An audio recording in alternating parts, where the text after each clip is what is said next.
Magsasampa ng reklamo sa NBI sa Senador Risa Hontiveros laban sa mga nasa likod ng video ni Michael Maurilio alias Rene na nagsabing tinakot at binayaran umano siya ni Hontiveros para tumestigo laban kay Pastor Apollo Kibuloy. Naglabas din si Hontiveros ng mga resibo o screenshot ng mga email at text para pabulaanan ang mga alegasyon ni alias Rene. May unang balita si Mav Gonzalez. Sinungaling na nga, nang haharas pa. Mariin ang pagtanggi ni Senadora Risa Hontiveros sa mga pahayag ni Michael Maurilio alias Rene. June 25 nang ipost online ng isang pagtanggol valiente kung saan sinasabi ni Maurilio na tinakot at binayaran lang umano siya ng senadora para akusahan si Pastor Apollo Kibuloy at idawit ang mga Duterte. Kabilang sa mga isinawalat niya noon sa Senado ay ang pang-aabuso umano ni Kibuloy sa ilang babaeng miyembro ng Kingdom of Jesus Christ. Michael exposed people who trusted the Senate with their stories. And these are people who were already afraid. Now they are in danger. Again, yan ang talagang kinagagalit ko. Hindi lang ito paninira.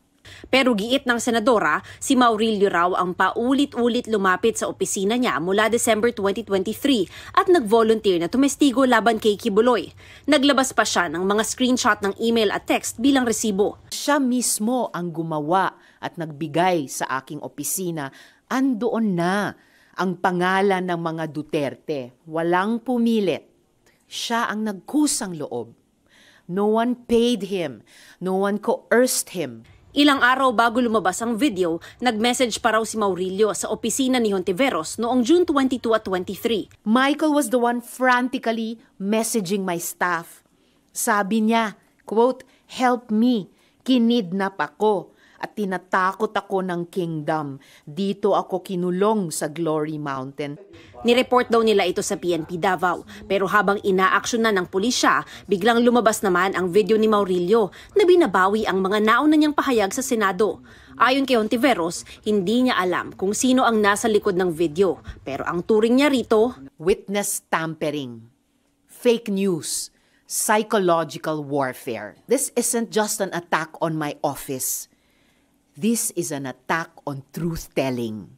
Hindi rin aniya nito napahina, kundi lalo pang napalakas ang findings ng Senate Committee on Women and Children laban kay Kibuloy. Hindi lamang si Michael ang testigo, maalala po natin 14 sila ni hindi siya ang star witness. At yung iba sa 13 pang witness na yon ay nag-reach out na sa opisina ko para sabihing handa nilang patunayan. Sabihin muli na sila'y nagtestigo ng malaya at hindi sila binayaran. Ayon kay Hontiveros, sa Miyerkules ay magsasampa sila ng reklamo sa National Bureau of Investigation o NBI laban sa mga nasa likod ng video, kabilang na si Maurilio. Pinag-aaralan din niya ang pagsasampa ng kasong kriminal.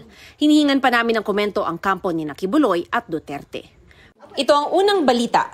Mav Gonzalez para sa GMA Integrated News. Gusto mo bang mauna sa mga balita? Mag-subscribe na sa GMA Integrated News sa YouTube at tumutok sa unang balita.